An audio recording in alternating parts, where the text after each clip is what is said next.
Everyone in the North End knew never to look Angelo Rossi in the eye. If he walked into your business, you didn't just lose money, you usually lost your life. So when the most feared mob boss in the city walked into a failing diner on a rainy evening, surrounded by armed guards, everyone froze. He wasn't there for the pancakes. He was there to burn the place to the ground. But just as he raised his hand to give the kill order, his 6-year-old daughter, who hadn't spoken a word in years, tugged on his trench coat. She pointed a trembling finger at the terrified waitress and whispered one sentence. Just one sentence, and that sentence didn't just save the restaurant. It changed the history of the entire criminal underworld. Here is the full story of what really happened at Dawson's Diner. The story begins on the gloomiest evening November had seen in a decade. We're talking about the kind of rain that doesn't wash things clean. It just makes the grime on the sidewalk stickier. The location was Dawson's Diner, a place that had seen better days. It sat on the corner of 4th and Oak, a neighborhood that was slowly being swallowed up by gentrification on one side and organized crime on the other. The neon sign outside flickered, the E in diner buzzing like a dying insect. Inside, Harper Quinn was scraping gum off the underside of table 4. Harper was 26, but her eyes looked 40. She had that specific kind of exhaustion that comes from working 2 jobs to pay for a nursing degree she never had time to study for and to support a sick aunt who raised her. Harper was beautiful in a quiet, unnoticed way. Messy brown hair tied back in a grease-stained scrunchie, hands roughened by bleach and hot water. She kept her head down. That was her rule for survival. Keep your head down, do the work, go home. But tonight, the tension in Dawson's Diner was thicker than the clam chowder. The owner, Frank Dawson, was pacing behind the counter. Frank was a good man, a soft man, with a belly full of ulcers and a heart full of regret. He had borrowed money to fix the industrial freezer and pay off a health inspector. He borrowed it from a loan shark named Vito the Blade Marino. What Frank didn't know at the time was that Vito was a low-level enforcer for the Rossi crime family, and the Rossis didn't do payment plans. "Harper, you should go," Frank said, his voice trembling as he wiped a spot on the counter that was already clean. He checked his watch for the 10th time in a minute. "Please just close up early. I'll handle the register." Harper looked up, sensing the fear radiating off him. "Frank, I need the tips. Rent is due on Friday. Besides, who's coming in this rain?" "It's not customers I'm worried about," Frank whispered, his face pale and sweaty. "I missed the deadline." "Harper, Vito called this morning. He said the boss is coming personally. They're going to make an example out of the diner." Harper froze. Everyone knew who the boss was. Angelo Rossi, the man who supposedly ran the shipping yards, the unions, and the police force. They said he had ice water in his veins.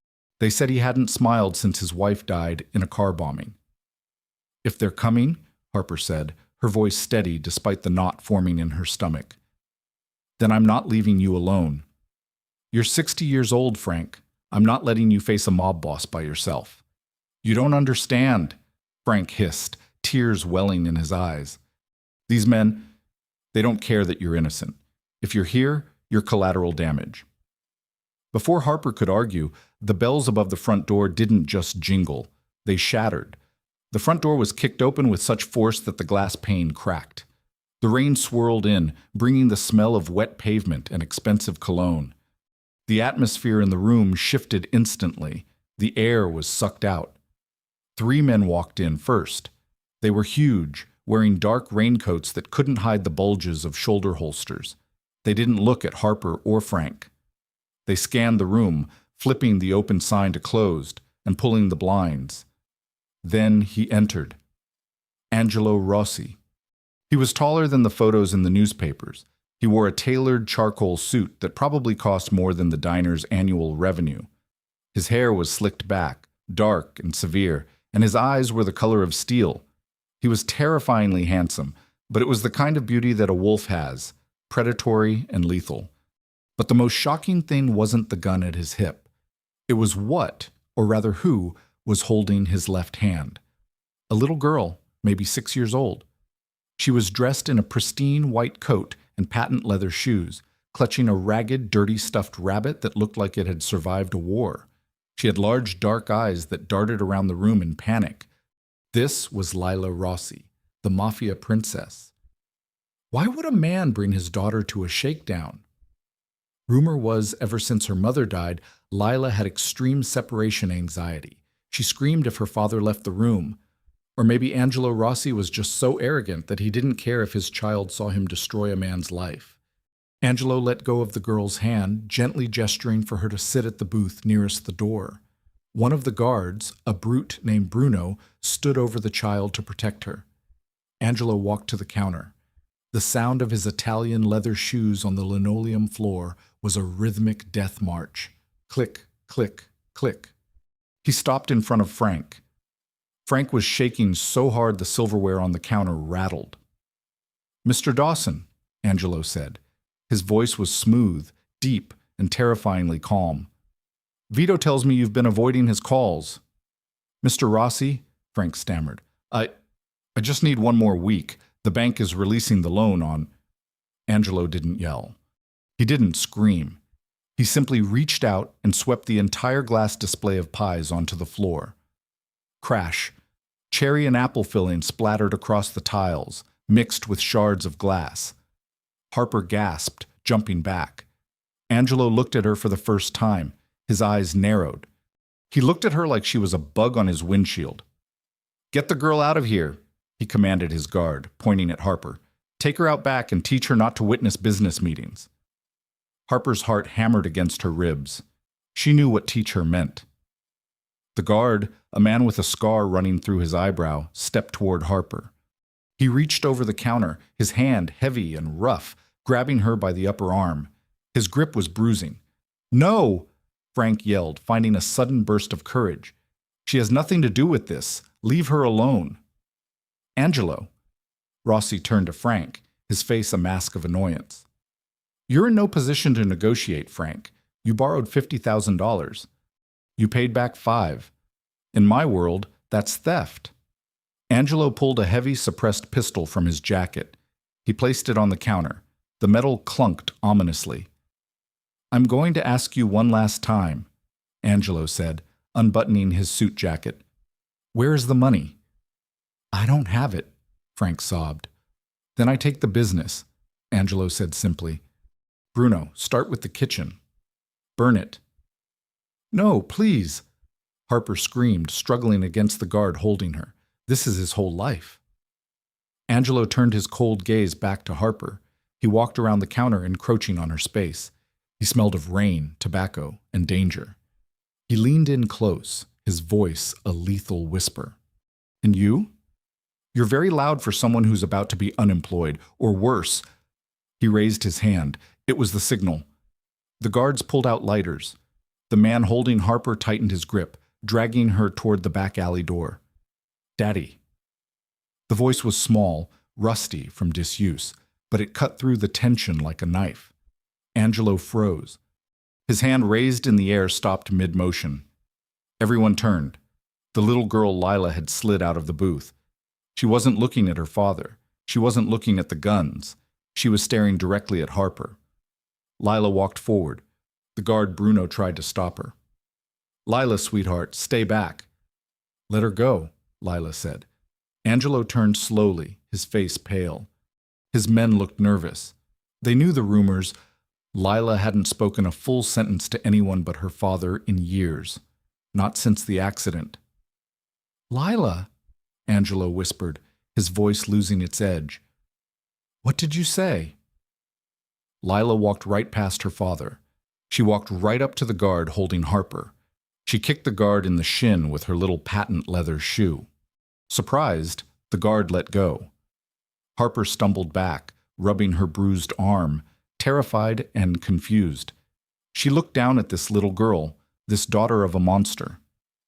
Lila looked up at Harper. The girl's eyes were wide, filled with a recognition that didn't make sense. She reached out a trembling hand and touched the fabric of Harper's cheap, stained apron. Angelo stepped forward, his gun lowered, but still in hand. "Lila, come away from her. She's nobody." Lila shook her head violently. She turned to her father, tears streaming down her face. She pointed at Harper, and then she spoke the sentence that would change everything. "Daddy, you can't hurt her. She's the lady from the locket." The silence that followed was absolute. Angelo Rossi dropped his gun. It hit the floor with a loud clatter that made Frank jump. But Angelo didn't even blink. He looked like he had been struck by lightning. The color drained from his face, leaving him looking less like a mob boss and more like a man seeing a ghost. "What?" Angelo breathed out. The word was barely audible. "The locket," Lila whispered, her voice gaining strength. "The one you cry over. The one in the safe. It's her." Angelo looked at Harper, really looked at her. He looked past the messy hair, past the grease stains, past the fear.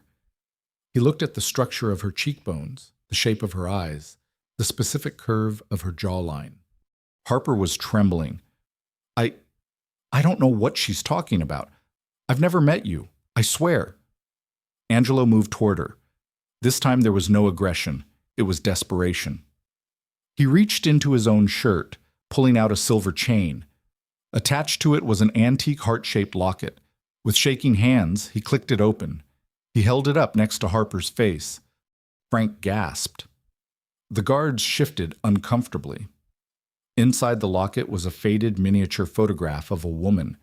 She was smiling, wearing a sundress, standing in a field of sunflowers. It wasn't just a resemblance. It was a mirror image. The woman in the photo looked exactly like Harper Quinn, just clean and happy. "Who are you?" Angelo demanded, his voice cracking. "Who are you really?" "I'm just Harper," she cried, backing away until she hit the back wall. "I'm nobody. I'm from Ohio." "Liar!" Angelo roared, slamming his hand against the wall next to her head, boxing her in. "That photo is of my wife, Sophia. She died. So tell me, why do you have her face?" "I don't know." Harper wept. "I don't know." Lila tugged on Angelo's pant leg again. "Daddy, look." Lila pointed to Harper's neck. In the scuffle, Harper's uniform collar had been torn slightly. Exposed on her collarbone was a birthmark, a distinct reddish mark shaped almost perfectly like a crescent moon. Angelo stared at the mark. He staggered back, his legs giving out.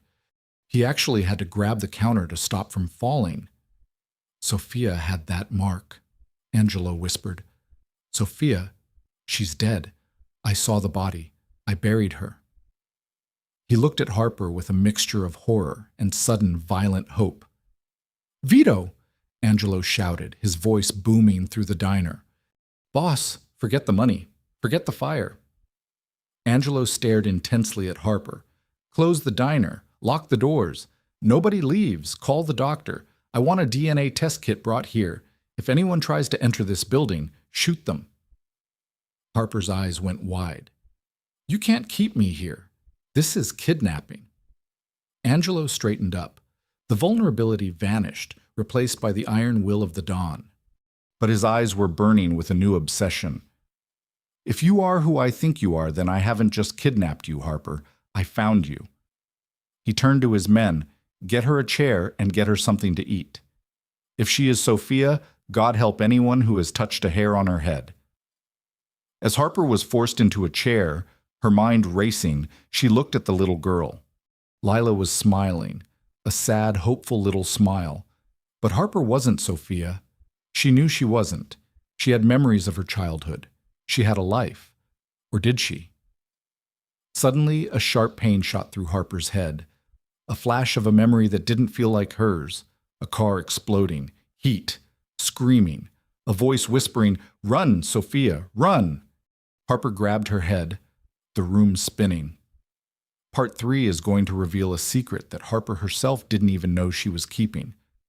The narrator's voice cuts in because the DNA test is about to come back, and the results are not what anyone, not even Angelo Rossi, expects. The rain outside Dawson's diner had turned into a torrential downpour, hammering against the plate glass windows like 1,000 tiny fists trying to break in. But inside, the silence was louder than the storm. For a time, nobody moved. The diner, usually a place of clattering plates and sizzling bacon, had been transformed into a purgatory. Frank Dawson sat on a stool behind the counter, his head in his hands, too terrified to speak. The guards, Vito and Bruno, stood by the front and back exits, their hands never leaving their holsters. They were professional killers, men who had seen terrible things. But even they looked uneasy. They kept stealing glances at the woman sitting in booth number 4. Harper sat frozen. Her hands were wrapped around a mug of hot tea that Frank had shakily poured for her, but she didn't drink it. She couldn't stop staring at the reflection in the dark window. Sophia. She had seen the photo in the locket. It wasn't just a resemblance.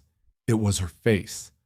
The same slightly crooked smile, the same arch of the eyebrow. Harper was trembling. Her hands were wrapped around a mug of hot tea that Frank had shakily poured for her, but she didn't drink it. She couldn't stop staring at the reflection in the dark window. Sophia. She had seen the photo in the locket. It wasn't just a resemblance. It was her face. The same slightly crooked smile, the same arch of the eyebrow. Eat, Angelo Rossi said. He was sitting across from her in the booth. He hadn't taken his eyes off her for a single second. He had removed his suit jacket, rolling up the sleeves of his white dress shirt. On his forearm, Harper noticed a tattoo, a date in Roman numerals, the day his wife died. "I'm not hungry," Harper whispered. Her voice felt foreign in her throat. "You're shaking," Angelo observed. His voice was no longer the boom of a mob boss. It was the quiet, intense rumble of a man trying to solve a puzzle that could destroy him. "Are you going into shock, or are you remembering?" "I have nothing to remember," Harper insisted, though her voice wavered. "My name is Harper Quinn. I grew up in Dayton, Ohio. I moved here to take care of my Aunt Clara. I dropped out of nursing school because I couldn't afford the tuition. She recited the facts like a shield. These were the truths of her life. They had to be." Angelo leaned forward. The air between them crackled. "Dayton, Ohio," he repeated slowly, tasting the words. "Tell me about your house in Dayton. What color was the front door?" Harper opened her mouth to answer. "Blue. It was blue." But then she paused. Was it blue? Or had she just seen a blue door in a movie recently? She squeezed her eyes shut, trying to summon the image of her childhood home. She saw a porch. She saw a street. But the details were fuzzy, like a watercolor painting left out in the rain. "It was painted wood," she stammered. "You don't know," Angelo said softly. "It wasn't an accusation. It was a realization. You don't remember clearly, do you?" "I do," Harper snapped, her fear turning into defensive anger. I'm stressed. You have men with guns guarding the door." At that moment, the back door opened. A gust of wind and rain swept through the diner, making the napkins flutter. A short, balding man in a trench coat hurried in, clutching a black leather medical bag to his chest. He was soaking wet and looked like he might vomit from nerves. This was Dr. Marcus Hale, a man on the Rossi payroll. He didn't ask questions. He just stitched up bullet wounds and signed false death certificates. "Mr. Rossi," Dr. Hale gasped, wiping rain from his glasses. "I came as fast as I could." "Is that the kit?" Angelo asked, ignoring the pleasantries. "Yes, it's a rapid result DNA sequencer. Portable, highly accurate. We use it for paternity disputes, usually."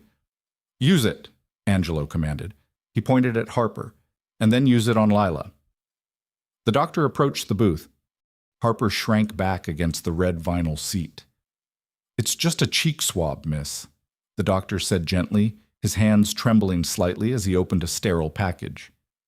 "It won't hurt." Harper looked at Angelo. "Why are you doing this? Even if I look like her, people have doubles. It happens." "The birthmark," Angelo said, his eyes dropping to her collarbone. "The face, and Lila." He gestured to the end of the booth. The little girl Lila had curled up into a ball, clutching her dirty rabbit. She was fast asleep now, exhausted by the adrenaline. But even in her sleep, one of her small hands was reaching out, gripping the hem of Harper's apron. "She hasn't touched another human being in years," Angelo revealed, his voice cracking with a raw vulnerability that shocked Harper.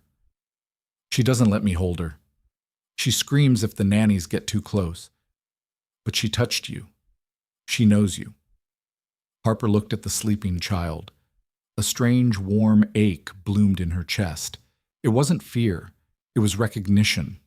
No, it couldn't be. She had never had children. She knew that. She opened her mouth. The doctor swabbed the inside of her cheek. Then he gently swabbed the sleeping child. "How long?" Angelo demanded. "The machine needs to process," Dr. Hale said, feeding the samples into a brick-sized device connected to a tablet. "Minutes, maybe an hour. Then we wait," Angelo said. He signaled to Vito. "Get the lady some brandy. She looks like she's going to faint." The next hour was the longest of Harper's life.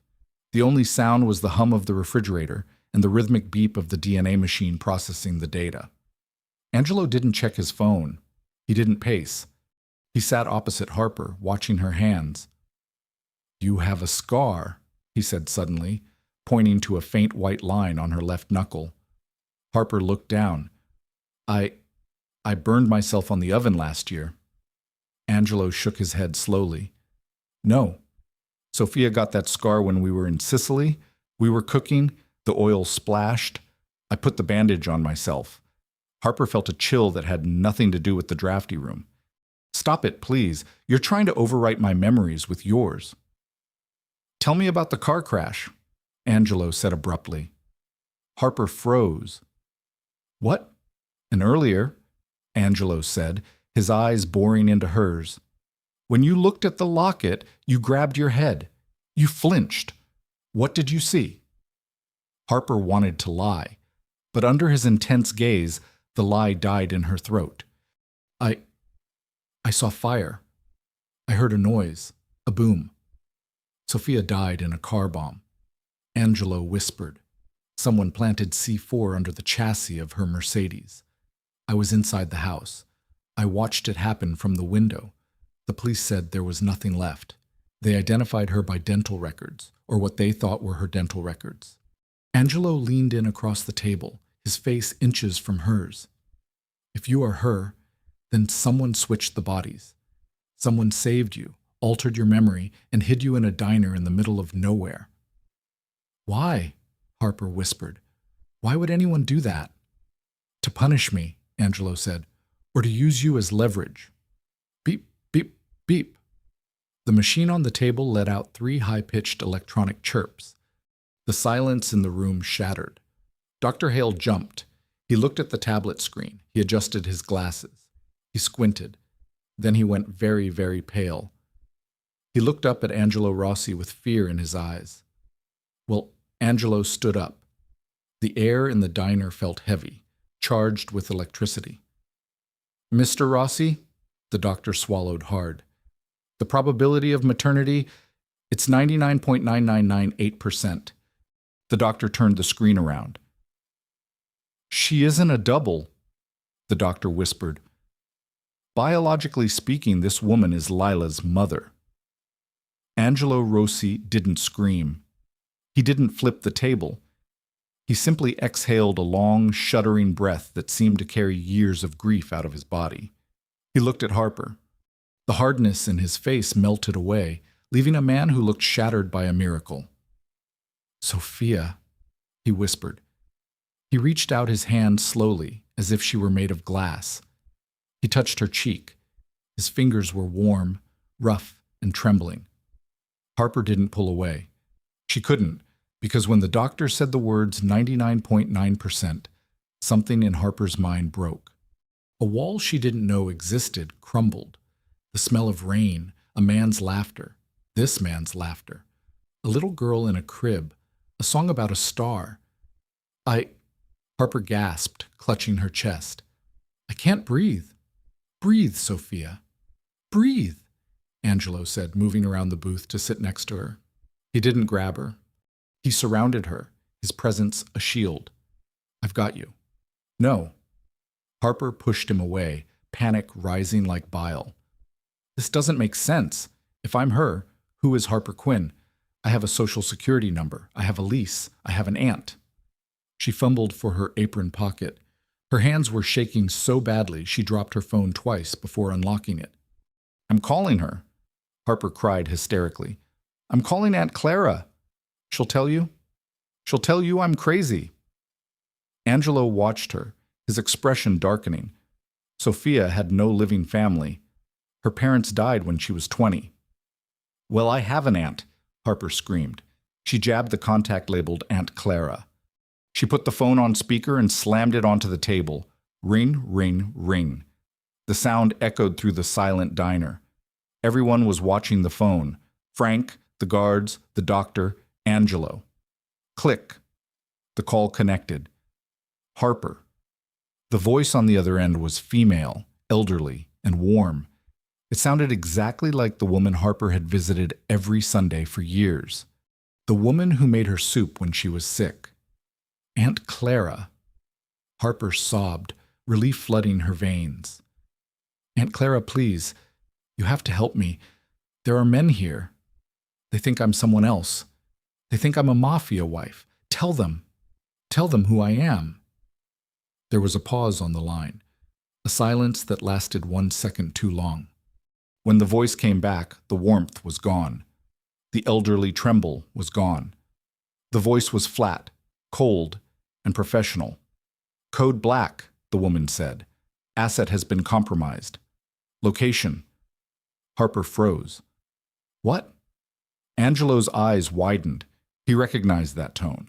He snatched the phone from the table. "Who is this?" Angelo barked into the phone. The voice on the other end changed again. It wasn't an old woman anymore. It sounded synthetic, distorted. "Hello, Angelo," the voice said. "It took you longer than we thought to find her. We expected you to check the diners in the North End." "You stole my wife," Angelo growled, his hand gripping the phone so tight the plastic creaked.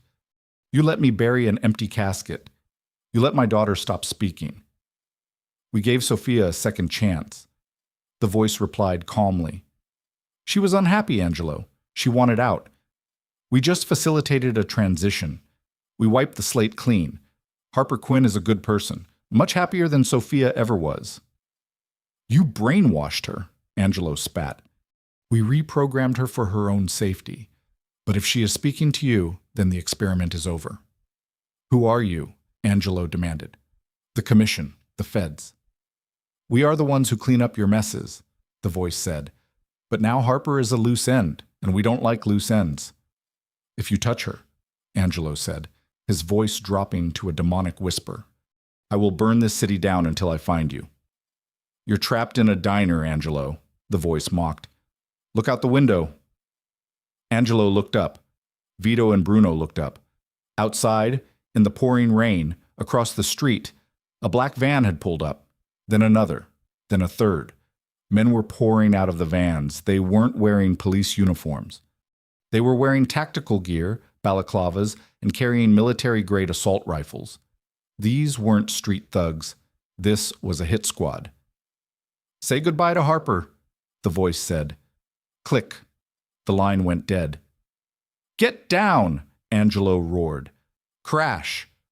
The front window of Dawson's diner exploded inward as the first canister of tear gas shattered the glass. Harper screamed, covering her head as glass sprayed over the booth. Lila woke up, shrieking in terror. "Vito! Bruno! Front and back!" Angelo shouted instantly, switching into war mode.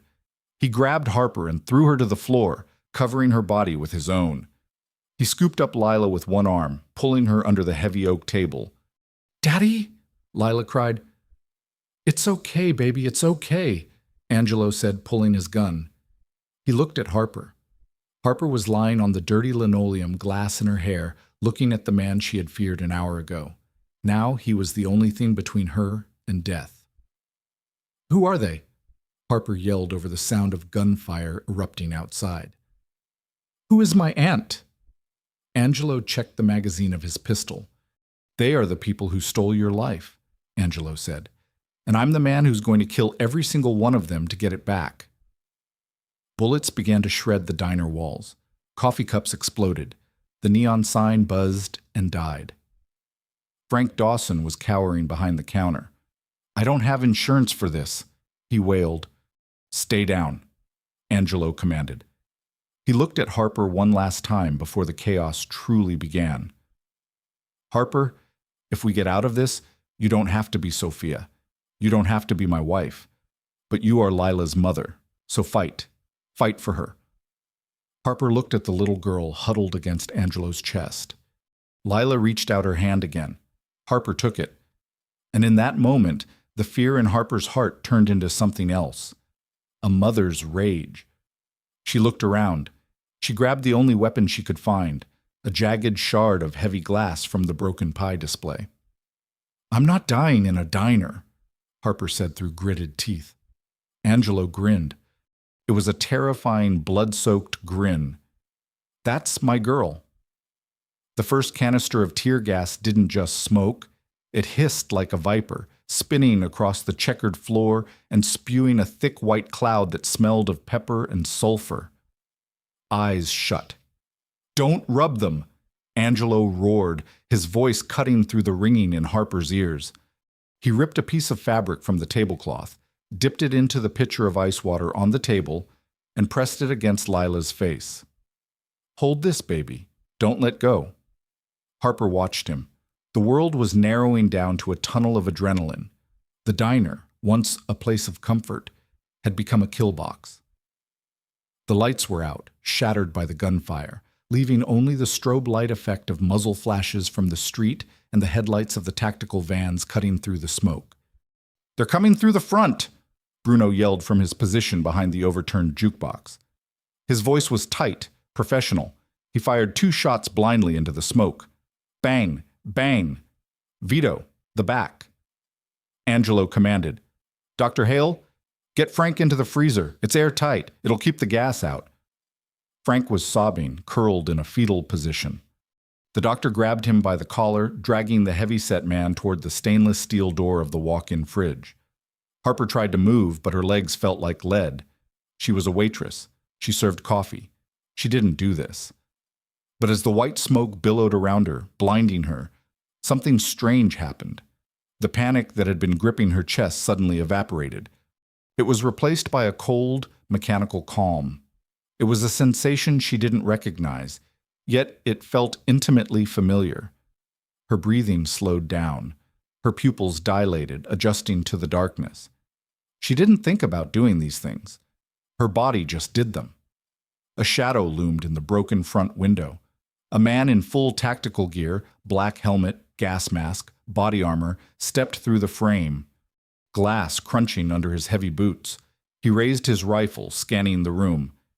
He didn't see Angelo, who was crouched low behind the counter, but he saw Harper. He swiveled the barrel toward her. In that split second, Harper didn't scream. She didn't freeze. Without a conscious thought, Harper's right hand lashed out. She didn't throw the jagged shard of glass she was holding randomly. She threw it with the precision of a dart player hitting a bullseye.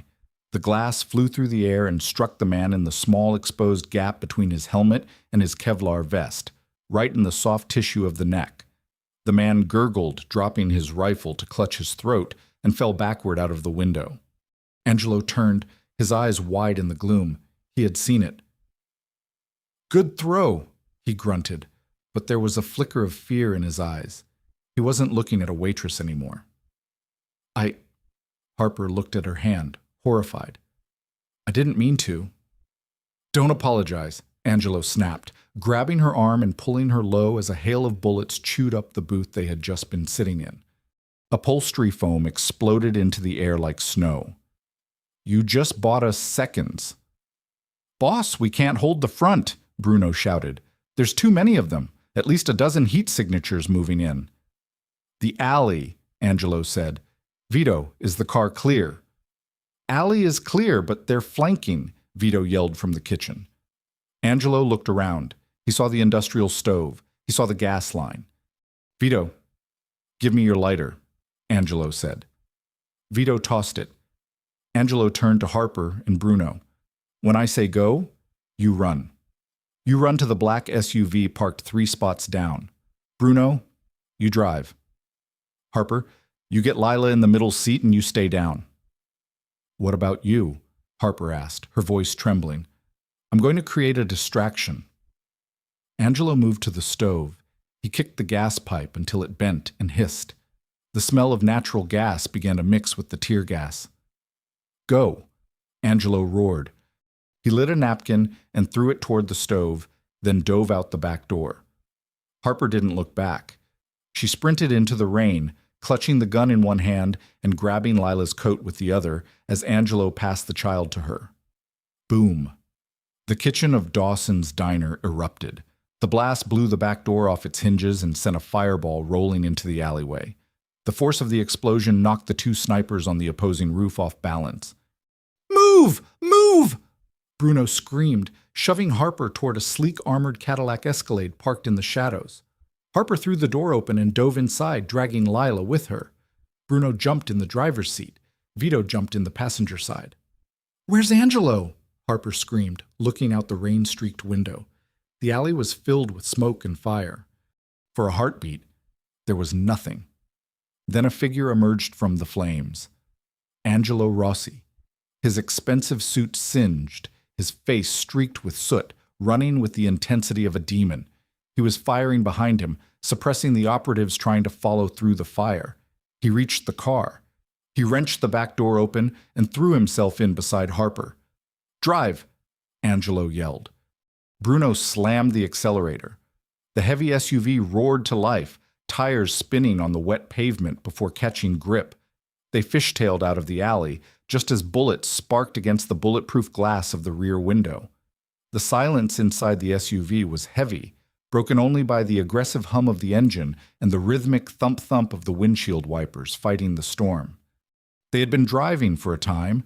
Bruno was taking a convoluted route, weaving through the industrial district, doubling back under bridges to ensure they weren't being tailed. In the back seat, the adrenaline was beginning to crash, leaving behind a cold, shaking exhaustion. Lila was awake, but silent. She was curled up on Harper's lap. It was an instinctual position for the child, seeking the safest place she knew. And terrifyingly, the safest place she knew was Harper. Harper looked down at the child. She smoothed Lila's dark curls away from her forehead. Her hand was steady now. Is everyone hit? Angelo asked, his voice gravelly. He was checking a graze on his arm, wiping blood away with a handkerchief. Clean, Vito said from the front. Clean, Bruno echoed. Angelo turned his head slowly to look at Harper. The streetlights flickered over his face, casting long shadows that made him look older, wearier. You, Angelo said. Harper flinched. She looked down at her hands. She was still holding the 9mm pistol. Her finger was indexed along the slide, perfectly safe, perfectly professional. She hadn't even realized she was holding it properly. She dropped the gun onto the floor mat as if it were a venomous snake. I don't know how I did that, Harper whispered. The man in the window, I saw the gap in his armor. I didn't think. You hit the jugular notch, Angelo said quietly. It's a vulnerable point about 2 inches wide. Most soldiers can't hit that with a knife, let alone a piece of broken glass from 15 feet away. He leaned back, closing his eyes for a moment. Sophia was trained by the Mossad before she met me. Her father was a diplomat with connections. She spoke 4 languages. She could disassemble a Glock blindfolded. He opened his eyes and looked at her. You aren't a waitress, Harper. You never were.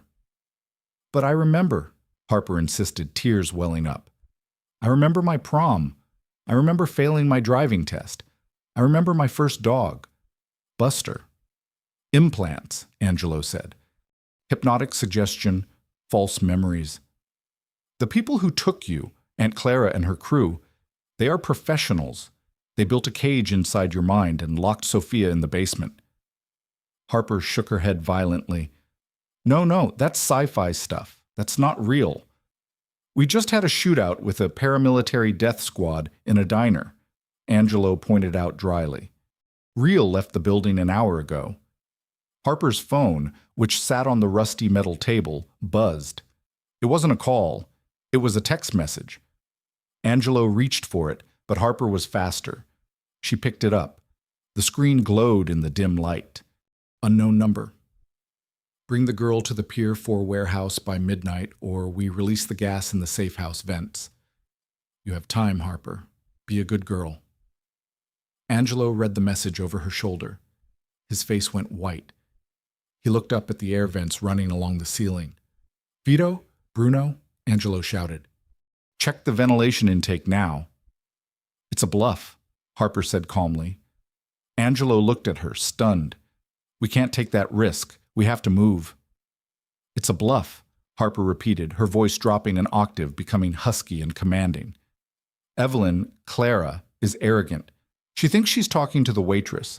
She thinks she's talking to the scared little mouse who served pancakes. Harper walked over to the table where the weapons were laid out. She picked up the 9mm pistol again. She racked the slide, the metallic click-clack echoing through the empty factory. She turned to Angelo. Her posture had changed. She stood taller. The slouch of the waitress was gone, replaced by the lethal grace of a woman who had once been trained by the Mossad. Harper is gone, Angelo, she said. Angelo stared at her.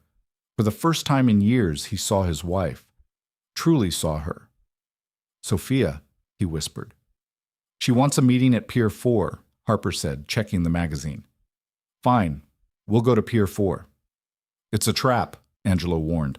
They'll have a kill team waiting. Harper walked up to him. She reached out and straightened his collar, her fingers brushing the pulse in his neck. I know it's a trap, she said, a dark, dangerous smile playing on her lips. But they're expecting a waitress and a grieving widower. She turned toward the door, her eyes burning with a mother's rage. They aren't expecting us. Harper Quinn walked out the door, but she didn't walk like a waitress. She walked like a queen returning to claim her kingdom. The war had begun, and God help anyone who stood in her way. And that is where we have to leave it for today. Can you believe that transformation from a terrified waitress scraping gum off tables to a lethal assassin ready to take down a shadow government agency, all because of one sentence from a little girl? It turns out the strongest force in the world isn't the mafia, and it isn't fear. It's a mother's instinct. Harper didn't just remember who she was, she chose who she needed to be. But now the real question remains. Can Angelo and Harper actually survive the ambush at Pier 4? And what secrets are buried in that black ledger that are worth killing for? If you want to see part 2 of this story and find out what happens at the warehouse, you need to destroy that like button right now. Let's aim for likes on this video. If we hit that goal, I will drop the sequel where Harper and Angelo take the war to Aunt Clara. Also, comment the word locket down below if you think Harper's memory is fully back or if there are still secrets hiding in her mind. Don't forget to subscribe and turn on the bell so you don't miss the showdown.